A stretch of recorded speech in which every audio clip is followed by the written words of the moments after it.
हर हर गंगे, जय माँ गंगे। आप सभी को मेरा प्रणाम। मैं आशा करता हूँ आप सभी स्वस्थ होंगे। मैं आचार्य महामाया प्रसाद। हमारे सनातन धर्म में ऋषि मुनियों ने जो नियम बताए हैं, उन नियमों के पीछे वैज्ञानिक कारण भी है। आध्यात्मिक कारण तो है ही है, लेकिन इसके अतिरिक्त वैज्ञानिक तथ्य भी इनके पीछे छिपे हुए हैं। बंधुओं, आज हम शिखा के विषय में अर्थात चोटी के विषय में समझने का प्रयत्न करेंगे। ओम मां चिद्रूपिणी महामाये दिव्य ज्ञान समन्विते तिष्ठ देवी शिखा मध्ये तेजो वृद्धि कुरुष्व में, तेजो वृद्धि कुरुष्व में। हमारे ऋषि मुनियों ने प्रार्थना की है, हे मां आद्य शक्ति, आप मेरी शिखा के ऊपर विराजमान हो जाइए और मेरी शिखा में विराजमान होकर के आप मेरे तेज में वृद्धि करिए, आप मेरा कल्याण करिए। अर्थात शिखा के ऊपर जो है मां आद्य शक्ति का और महादेव का वास है। बंधुओं, हमारे ऋषि मुनियों ने हमारे शरीर में नवद्वाराणाम कहा है। अर्थात हमारा शरीर जो है 9 दरवाजों का राजमहल है। इसको एक राजमहल कह सकते हैं, इसको एक भवन कह सकते हैं। और इस राजमहल में 9 दरवाजे हैं। जैसे 2 नेत्र हैं, 2 नाक हैं, 2 कान हैं, ये मुंह है। ये तो 7 दरवाजे नाभि से ऊपर हैं और 2 दरवाजे अधो दिशा में हैं, नाभि से नीचे हैं। नवद्वाराणाम। और 9 दरवाजों के अतिरिक्त जो है हमारे आध्यात्म विज्ञान ने 10वां द्वार हमारे शिखा के ठीक ऊपर बताया है। और कहते हैं जो ऋषि मुनि हैं, जो साधक हैं, जो भगवान के अनन्य भक्त हैं, उनके प्राण जो हैं वो शिखा से ही, जो 10वां द्वार है उस 10वें द्वार से इस शरीर से बाहर निकलते हैं। और अन्य जो पापी हैं उनके नेत्रों से या कान से या नाक से या मुंह से या अधो मार्ग से उनके प्राण निकलते हैं। तो आध्यात्म विज्ञान ने हमारे मस्तक के ठीक ऊपर जो है ब्रह्मरंध्र, इसको ब्रह्मरंध्र भी कहते हैं, ब्रह्मरंध्र से हमारे 10वें द्वार से मनुष्य के जीव के प्राण बाहर निकलते हैं।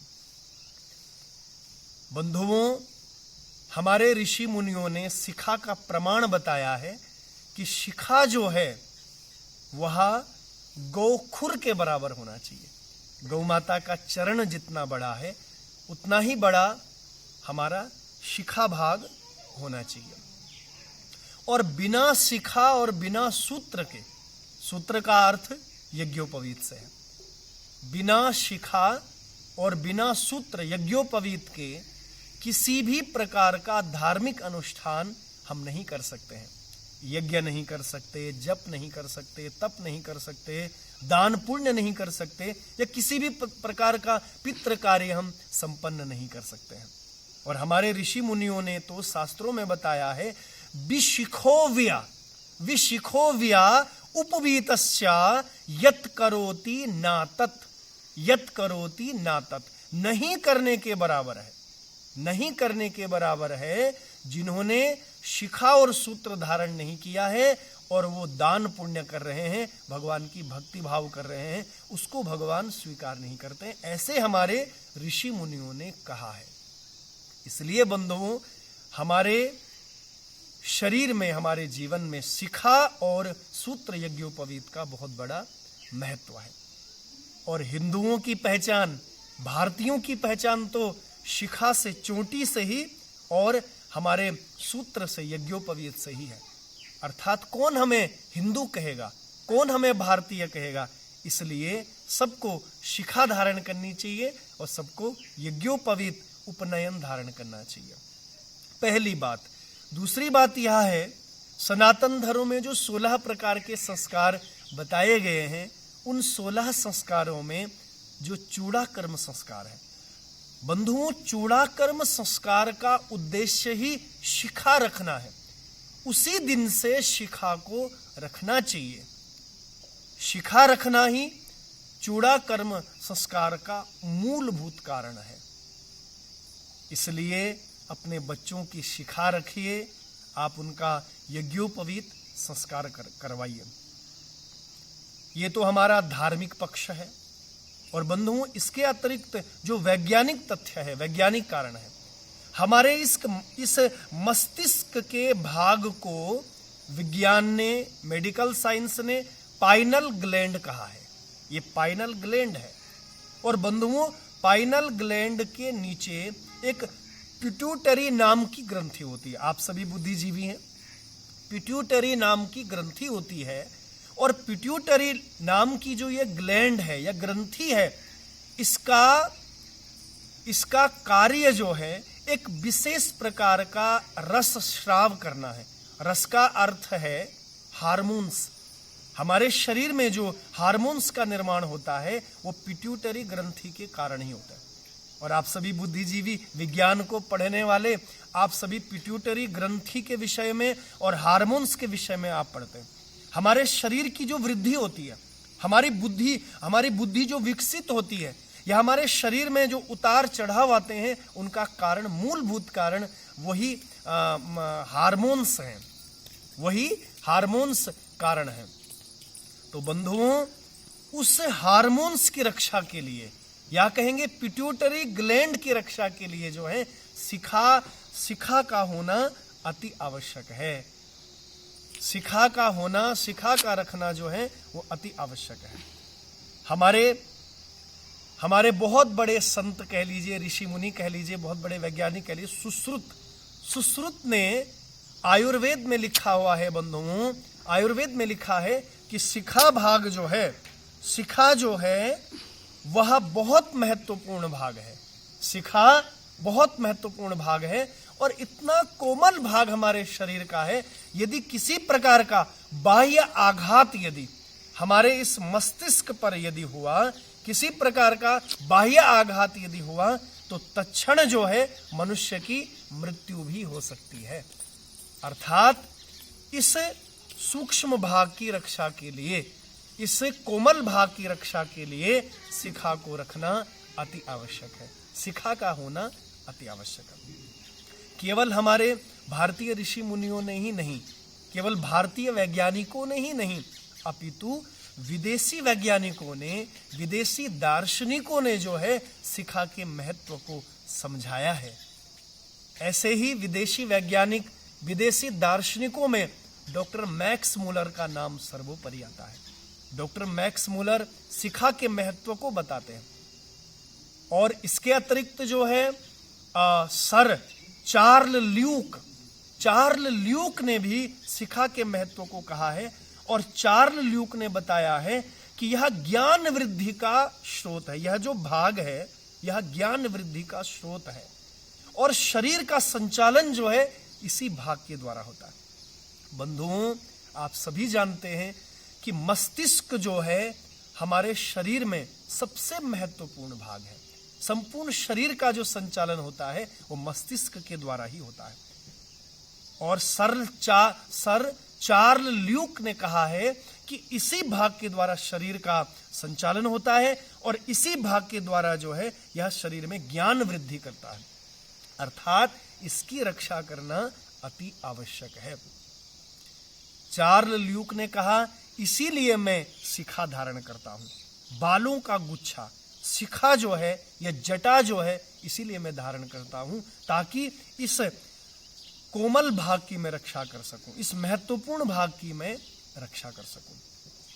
बंधुओं, हमारे भारतीय दार्शनिकों ने, भारतीय वैज्ञानिकों ने इस भाग को औरा शक्ति कहा है। ये शरीर की औरा शक्ति है। ये हमारे शरीर का दिव्य भाग है, औरा शक्ति इसको कहा गया है। और विदेशी दार्शनिकों ने इसको मेस्टीरियन फोर्स कहा है। मेस्टीरियन फोर्स विदेशी दार्शनिकों ने कहा है। और इसके अतिरिक्त जो है इसको विद्युत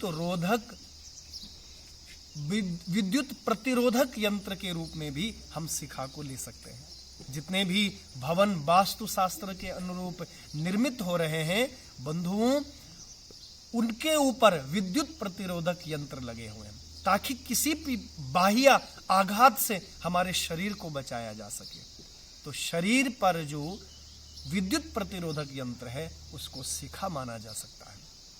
और बंधुओं, इसके अतिरिक्त साधनाएं जो साधक कर रहा है, कोई भक्त भगवान की भक्ति कर रहा है, कोई यौगिक प्रक्रियाएं कर रहे हैं, तो जो यौगिक प्रक्रिया करने वाले या साधक जो साधनाएं करने वाले हैं, उनकी साधनाओं की जो शक्ति है, उनके अंदर की जो कॉस्मिक एनर्जी है, जो दिव्य ऊर्जा है, वह दिव्य ऊर्जा सूर्य भगवान में मिलना चाहती है।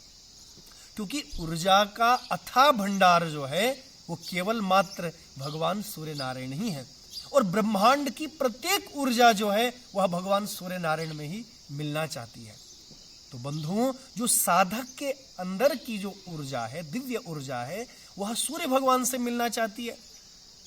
जब वो ऊर्जा सूर्य भगवान से मिलना चाहती है तो हमारे ऊपर जो शिखा है वह उस दिव्य ऊर्जा को, कॉस्मिक एनर्जी को बाहर जाने से रोकती है, उसको नीचे धकेलती है, और पुनः वह ऊर्जा जो ब्रह्मरंध्र के मार्ग से, 10वें द्वार से जो सूर्य भगवान में मिलना चाहती है, शिखा उस ऊर्जा को नीचे धकेलती है, और वह ऊर्जा पुनः सहस्त्रदल कमल में, नाभि में वह स्थापित होती है। उस दिव्य ऊर्जा को, कॉस्मिक एनर्जी को सूर्य भगवान से मिलने से वह शिखा जो है वह शिखा रोकती है, वह शिखा जो है उसको पुनः नाभि में स्थापित करती है। बंधुओं, शिखा को आदर्श कृष्णिका भी कहा जा सकता है, क्योंकि काला रंग जो है वह सूर्य भगवान की एनर्जी को ग्रहण करता है, जैसे गौ माता के सींग है, उस दिव्य ऊर्जा को अपनी ओर आकर्षित करती है। और बंधुओं, इसके अतिरिक्त जो है शिखा के महत्व में हम ये भी समझें कि 3 प्रकार की प्रमुख नाड़ियां हमारे शरीर में हैं, इड़ा, पिंगला और सुषुम्ना। इड़ा जो है वो गंगा का स्वरूप है, जो बाएं नासिका से जो ऊपर जा रही, यहां ब्रह्मरंध्र में। और बंधुओं, दाहिनी नासिका से जो है पिंगला नामक नाड़ी जो है यहां ब्रह्मरंध्र में जाती है, जिसको यमुना कहा गया है। और सरस्वती जो है उसको इड़ा, पिंगला और सुषुम्ना जो है पीछे मेरुदंड से होकर के यहां ब्रह्मरंध्र में जाती है। यहां पर तीनों नाड़ियां जो है, इड़ा, पिंगला और सुषुम्ना, ये तीनों नाड़ियां यहां ब्रह्मरंध्र में केंद्रित होती हैं। तो इन तीनों नाड़ियों के केंद्र की रक्षा के लिए, इन नाड़ियों की रक्षा के लिए शिखा का होना अति आवश्यक है। तो बंधुओं, आइए, ये मैंने आज शिखा के महत्व को समझाने का प्रयत्न किया है। अर्थात हम सभी को शिखा रखनी चाहिए, हमारे बच्चों को शिखा रखनी चाहिए, और इसमें किसी भी प्रकार की लज्जा नहीं होनी चाहिए। कौन क्या कहेगा, कैसा कहेगा, हमारे सनातन धर्म की, हम हिंदुओं की शिखा और यज्ञोपवीत, शिखा और सूत्र जो है पहचान है। आइए, मैं प्रार्थना करता हूं आप सभी स्वस्थ रहें। आइए, सबको प्रणाम, सबका अभिनंदन, सबका धन्यवाद। हरि ओम, हर हर गंगे, जय मां गंगे।